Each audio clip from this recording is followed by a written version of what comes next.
30 अक्टूबर 2024 प्रातः मुरली। ओम शांति। बाप दादा मधुबन।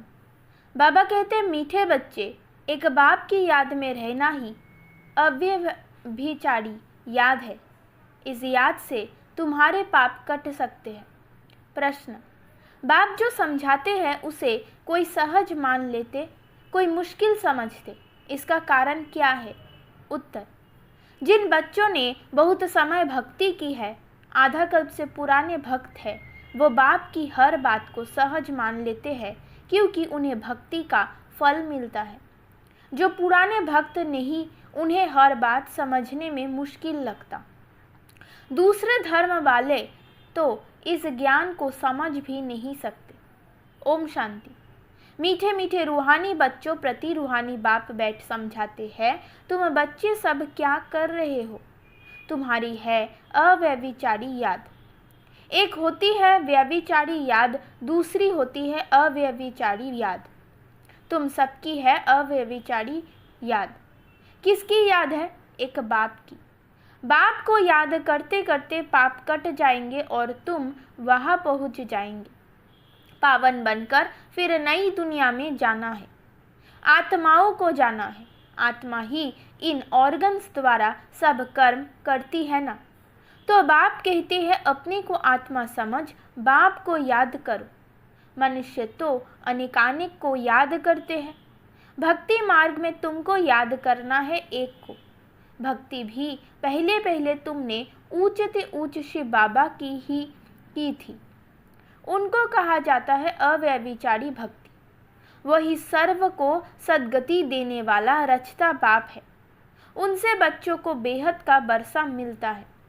भाई भाई से बरसा नहीं मिलता। वर्षा हमेशा बाप से बच्चों को मिलता है। थोड़ा बहुत कन्याओं को मिलता है, वो तो फिर जाकर हाफ पार्टनर बनती है। यहाँ तो तुम सब आत्माएं हो। सब आत्माओं का बाप एक है। सबको बाप से बरसा लेने का हक है।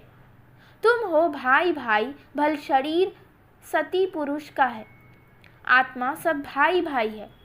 वो तो सिर्फ कहने मात्र कह देते हैं हिंदू मुस्लिम भाई भाई, अर्थ नहीं समझते। तुम अभी अर्थ समझते हो। भाई भाई माना सब आत्माएं एक बाप के बच्चे हैं, फिर प्रजापिता ब्रह्मा के बच्चे भाई बहन हैं। अभी तुम जानते हो इस दुनिया से सबको वापस जाना है। जो भी मनुष्य मात्र है, सबका पाठ अब पूरा होता है। फिर बाप आकर पुरानी दुनिया से नई दुनिया में ले जाते हैं, पार ले जाते हैं। गाते भी है खिवैया पार लगाओ, अर्थात सुखधाम में ले चलो। ये पुरानी दुनिया बदलकर फिर नई दुनिया ज़रूर बननी है। मूल वतन से लेकर सारी दुनिया का नक्शा तुम्हारी बुद्धि में है। हम आत्माएं सब स्वीट धाम, शांति धाम की निवासी है। ये तो बुद्धि में याद है ना। हम जब सतयुगी नई दुनिया में हैं तो बाकी और सभी आत्माएं शांति धाम में रहती है। आत्मा तो कभी भी नाश नहीं होती। आत्मा में अविनाशी पार्ट भरा हुआ है। वो कभी भी विनाश नहीं हो सकता। समझो ये इंजीनियर है, फिर 5000 वर्ष बाद हूबहू ऐसा ही इंजीनियर बनेगा। यही नाम रूप देश काल रहेगा। ये सब बातें बाप ही आकर समझाते हैं। ये अनादि अविनाशी ड्रामा है। इस ड्रामा की आयु 5000 वर्ष है। सेकंड भी कम जास्ती नहीं हो सकता। ये अनादि बना बनाया ड्रामा है। सबको पार्ट मिला हुआ है। देही अभिमानी हो, साक्षी हो, खेल को देखना है। बाप को तो देह है नहीं। वो नॉलेजफुल है, बीज रूप है। बाकी आत्माएं जो ऊपर निराकारी दुनिया में रहती है, वो फिर आती है नंबरवार पार्ट बजाने। पहले पहले नंबर शुरू होता है देवताओं का। पहले नंबर की ही डिनाइस्टी के चित्र है, फिर चंद्रवंशी डिनाइस्टी के भी चित्र है। सबसे ऊंच है सूर्यवंशी लक्ष्मी नारायण का राज्य। उन्हों का राज्य कब कैसे स्थापन हुआ, कोई भी मनुष्य मात्र नहीं जानते। सतयुग की आयु ही लाखों वर्ष लिख दी है। कोई को भी जीवन कहानी को नहीं जानते। इन लक्ष्मी नारायण की जीवन कहानी को जानना चाहिए। बिगड़ जाने माथा टेकना अथवा महिमा करना ये तो रॉन्ग है। बाप बैठ मुख्य जो है उनकी जीवन कहानी सुनाते हैं। अभी तुम जानते हो कैसे इन्हों की राजधानी चलती है। सतयुग में श्री कृष्ण था ना, अभी वो कृष्णपुरी फिर स्थापन हो रही है। श्री कृष्ण तो है स्वर्ग का प्रिंस। लक्ष्मी नारायण की राजधानी कैसे स्थापन हुई ये सब तुम समझते हो। नंबरवार माला भी बनाते हैं। फलाने माला के दाना बनेंगे, परंतु चलते फिर हार भी खा लेते। माया हरा देती है। जब तक सेना में है कहेंगे ये कमांडर है, ये फलाना है, फिर मर पड़ते हैं। यह मरना अर्थात अवस्था कम होना, माया से हारना, खत्म हो जाते हैं। आश्चर्य बात, सुनंती कथंती भागंती अहो मम माया फारकती देवंती हो जाते हैं। मरजीवा बनते हैं, बाप का बनते हैं, फिर राम राज्य से रावण राज्य में चले जाते हैं। इस पर ही फिर युद्ध दिखलाई है कौरव और पांडवों की। फिर असुरों और देवताओं की भी युद्ध दिखाई है। एक युद्ध दिखाओ ना, दो क्यों? बाप समझाते हैं यहाँ की ही बात है। लड़ाई तो हिंसा हो जाती, ये तो है ही अहिंसा परमो देवी देवता धर्म। तुम अभी डबल अहिंसक बनते हो। तुम्हारी है ही योग बल की बात। हथियारों आदि से तुम कोई को कुछ करते नहीं। वो ताकत तो क्रिश्चियन में भी बहुत है। रशिया और अमेरिका दो भाई है। इन दोनों की है कंपटीशन बॉम्ब्स आदि बनाने की। दोनों एक दो से ताकत वाले हैं। इतनी ताकत है अगर दोनों आपस में मिल जाए तो सारे वर्ल्ड पर राज्य कर सकते हैं। परंतु लॉ नहीं है जो बाहुबल से कोई विश्व पर राज्य पा सके। कहानी भी दिखाते हैं, दो बिल्ले आपस में लड़े, मक्खन बीच में तीसरा खा गया। ये सब बातें अब बाप समझाते हैं। ये थोड़े ही कुछ जानता था। ये चित्र आदि भी बाप ने ही दिव्य दृष्टि से बनवाए हैं और अब समझा रहे हैं। वो आपस में लड़ते हैं।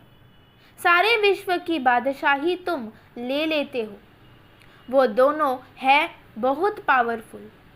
जहाँ तहाँ आपस में लड़ा देते हैं, फिर मदद देते रहते हैं क्योंकि उन्हों का भी व्यापार है जबरदस्त। सो जब दो बिल्ले आपस में लड़े तब तो बारूद आदि काम आए। जहाँ तहाँ दो को लड़ा देते हैं। ये हिंदुस्तान पाकिस्तान पहले अलग था क्या? दोनों इकट्ठे थे। ये सब ड्रामा में नूंद है। अभी तुम पुरुषार्थ कर रहे हो योग बल से विश्व का मालिक बने। वो आपस में लड़ते हैं, मक्खन बीच में तुम खा लेते हो। माखन अर्थात विश्व की बादशाही तुमको मिलती है और बहुत ही सिंपल रीति मिलती है। बाप कहते हैं, मीठे मीठे बच्चों पवित्र ज़रूर बनना है। पवित्र बन पवित्र दुनिया में चलना है। उनको कहा जाता है वाइसलेस वर्ल्ड, संपूर्ण निर्विकारी दुनिया। हर एक चीज़ सतो प्रदान, सतो रजो तमो में ज़रूर आती है। बाप समझाते हैं, तुम्हारे में ये बुद्धि नहीं थी क्योंकि शास्त्रों में लाखों वर्ष कह दिया है। भक्ति है ही अज्ञान अंधियारा। ये भी पहले तुमको पता थोड़े ही था। अब समझते हो। वो तो कह देते कलयुग अभी 40,000 वर्ष और चलेगा। अच्छा, 40,000 वर्ष पूरा हो फिर क्या होगा? किसको भी ये पता नहीं है। इसलिए कहा जाता है अज्ञान नींद में सोए हुए है। भक्ति है अज्ञान। ज्ञान देने वाला तो एक ही बाप ज्ञान का सागर है। तुम हो ज्ञान नदिया। बाप आकर तुम बच्चों को अर्थात आत्माओं को पढ़ाते हैं। वो बाप भी है, टीचर भी है, सदगुरु भी है। और कोई भी ऐसे नहीं कहेंगे ये हमारा बाप टीचर गुरु है। ये तो है बेहद की बात। बेहद का बाप टीचर सदगुरु है। खुद बैठ समझाते हैं, मैं तुम्हारा सुप्रीम बाप हूँ, तुम सब हमारे बच्चे हो। तुम भी कहते हो बाबा आप वही हो, बाप भी कहते हैं तुम कल्प कल्प मिलते हो। तो वो है परम आत्मा सुप्रीम। वो आकर बच्चों को सब बातें समझाते हैं। कलयुग की आयु 40,000 वर्ष और कहना बिल्कुल गपोरा है। 5,000 वर्ष में सब आ जाता है। बाप जो समझाते हैं तुम मानते हो, समझते हो। ऐसे नहीं कि तुम नहीं मानते। अगर नहीं मानते तो यहाँ नहीं आते। इस धर्म के नहीं है तो फिर मानते नहीं है। बाप ने समझाया है सारा मदर भक्ति पर है। जिन्होंने बहुत भक्ति की है तो भक्ति का फल भी उन्हों को मिलना चाहिए। उन्हों को ही बाप से बेहद का बरसा मिलता है। तुम जानते हो हम सो देवता विश्व के मालिक बनते हैं, बाकी थोड़े रोज है। इस पुरानी दुनिया का विनाश तो दिखाया हुआ है और कोई शास्त्र में ऐसी बात है नहीं। एक गीता ही है भारत का धर्म शास्त्र। हर एक को अपना धर्म शास्त्र पढ़ना चाहिए और वो धर्म के जिस द्वारा स्थापन हुआ उनको भी जानना चाहिए। जैसे क्रिश्चियन क्राइस्ट को जानते हैं, उनको ही मानते हैं, पूजते हैं। तुम आदि सनातन देवी देवता धर्म के हो तो देवताओं को ही पूजते हो, परंतु आजकल अपने को हिंदू धर्म का कह देते हैं। तुम बच्चे अब राजयोग सीख रहे हो। तुम राज ऋषि हो, वो है हठयोग ऋषि। रात दिन का फर्क है। उन्हों का संन्यास है कच्चा हद का, सिर्फ घर बार छोड़ने का। तुम्हारा संन्यास वो वैराग्य है सारी पुरानी दुनिया को छोड़ने का। पहले पहले अपने घर स्वीट होम में जाकर फिर नई दुनिया सतयुग में आएंगी। ब्रह्मा द्वारा आदि सनातन देवी देवता धर्म की स्थापना होती है। अभी तो ये पतित पुरानी दुनिया है। ये समझने की बातें हैं, बाप द्वारा पढ़ते हैं। ये तो ज़रूर रियल है ना, इसमें निश्चय ना होने की तो बात ही नहीं। ये नॉलेज बाप ही पढ़ाते हैं। वो बाप टीचर भी है, सच्चा सदगुरु भी है, साथ ले जाने वाला। वो गुरु लोग तो आधा पर छोड़कर चले जाते हैं। एक गुरु गया तो दूसरा गुरु करेंगे। उनके चेले को गद्दी पर बिठाएंगे। यहाँ तो है बाप और बच्चों की बात। वो फिर है गुरु और चेले के वर्षे का हक। वर्षा तो बाप का ही चाहिए ना। शिव बाबा आते ही है भारत में। शिवरात्रि और श्री कृष्ण की रात्रि मनाते हैं ना। शिव की जन्मपत्री तो है नहीं। सुनाए कैसे, उनकी तिथि तारीख तो होता नहीं। श्री कृष्ण जो पहला नंबर वाला है उनकी दिखाते हैं। दीपावली मनाना तो दुनिया के मनुष्यों का काम है। तुम बच्चों के लिए थोड़े ही दीपावली है। हमारा नया वर्ष नई दुनिया सतयुग को कहा जाता है। अभी तुम नई दुनिया के लिए पढ़ रहे हो। अभी तुम हो पुरुषोत्तम संगम युग पर। उन कुंभ के मेले के कितने ढेर मनुष्य जाते हैं। वो होता है पानी की नदियों पर मेला। कितने ढेर मेले लगते हैं। उन्हों की भी अंदर बहुत पंचायत होती है। कभी कभी तो उन्हों का आपस में ही बड़ा झगड़ा हो जाता है, क्योंकि देह अभिमानी है ना। यह तो झगड़े आदि की बात ही नहीं। बाप सिर्फ कहते हैं मीठे मीठे लाडले बच्चों मुझे याद करो। तुम्हारी आत्मा जो सतो प्रधान से तमो प्रधान बनी है, खाद परी है ना, वो योग अग्नि से ही निकलेगी। सोनार लोग जानते हैं बाप को ही पतित पावन कहते हैं। बाप सुप्रीम सोनार ठहरा, सबकी खाद निकाल सच्चा सोना बना देते हैं। सोना अग्नि में डाला जाता है। ये है योग अर्थात याद की अग्नि, क्योंकि याद से ही पाप भस्म होते हैं। तमो प्रधान से तमो प्रधान सतो प्रधान याद की यात्रा से ही बनना है। सब तो शत्रुप्रधान नहीं बनेंगे। कल्प पहले मिसाल ही पुरुषार्थ करेंगे। परमात्मा का भी ड्रामा में पाठ नूंधा हुआ है, जो नूंद है वो होता रहता है, बदल नहीं सकता, रील फिरता ही रहता है। बाप कहते हैं आगे चल तुमको गुह्य गुह्य बातें सुनाएंगे। पहले पहले तो ये निश्चय करना है वो है सब आत्माओं का बाप, उनको याद करना है। मन मना भव का भी अर्थ ये है। बाकी श्री कृष्ण भगवानुवाज तो है ही नहीं। अगर श्री कृष्ण हो फिर तो सब उनके पास चले आए, सब पहचान ले। फिर ऐसे क्यों कहते कि मुझे कोटों में कोई जानते हैं। ये तो बाप समझाते हैं, इसलिए मनुष्य को समझने में तकलीफ होती है। आगे भी ऐसा हुआ था। मैंने ही आकर देवी देवता धर्म की स्थापना की थी, फिर ये शास्त्र आदि सब गुम हो जाते हैं। फिर अपने समय पर भक्ति मार्ग के शास्त्र आदि सब वही निकले गए। सतयुग में एक भी शास्त्र नहीं होता, भक्ति का नाम निशान नहीं। अभी तो भक्ति का राज्य है। सबसे बड़े ते बड़े है श्री श्री 108 जगत गुरु कहलाने वाले। आजकल तो 1008 भी कह देते हैं। वास्तव में ये माला है यहाँ की।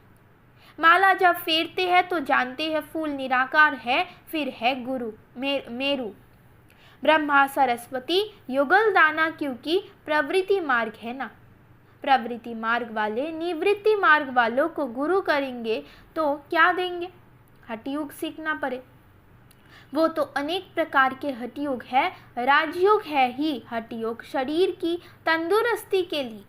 ये राजयोग बाप ही सिखलाते हैं। आत्मा है फर्स्ट, फिर पीछे है शरीर।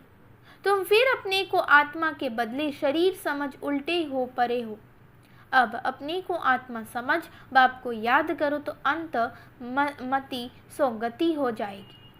अच्छा, मीठे मीठे सिकिला दे बच्चों प्रति माता पिता बाप दादा का याद प्यार और गुड मॉर्निंग। रूहानी बाप की रूहानी बच्चों को नमस्ते। धारणा के लिए मुख्य सार। नंबर 1, इस अनादि अविनाशी बने बनाए ड्रामा में हर एक के पार्ट को देही अभिमान बन साक्षी होकर देखना है। अपने स्वीट होम और स्वीट राजधानी को याद करना है। इस पुरानी दुनिया को बुद्धि से भूल जाना है। नंबर 2, माया से हारना नहीं है। याद की अग्नि से पापों का नाश कर आत्मा को पावन बनाने का पुरुषार्थ करना है। वरदान, दीपमाला पर यथार्थ विधि से अपने देवी पद का आह्वान करने वाले पूज्य आत्मा भव। दीपमाला पर पहले लोग विधि पूर्वक दीपक जगाते थे। दीपक बुझे नहीं ये ध्यान रखते थे। घृत डालते थे, विधि पूर्वक आह्वान के अभ्यास में रहते थे। अभी तो दीपक के बजाय बल्ब जगा देते हैं। दीपमाला नहीं मनाते, अब तो मनोरंजन हो गया है। आह्वान की विधि अथवा साधना समाप्त हो गई है। स्नेह समाप्त हो सिर्फ स्वार्थ रह गया है। इसलिए यथार्थ दाता रूपधारी लक्ष्मी किसी के पास आती नहीं। लेकिन आप सभी यथार्थ विधि से अपने देवी पद का आह्वान करते हो, इसलिए स्वयं पूज्य देवी देवता बन जाते हो। स्लोगन, सदा बेहद की वृत्ति दृष्टि और स्थिति हो, तब विश्व कल्याण का कार्य संपन्न होगा। ओम शांति।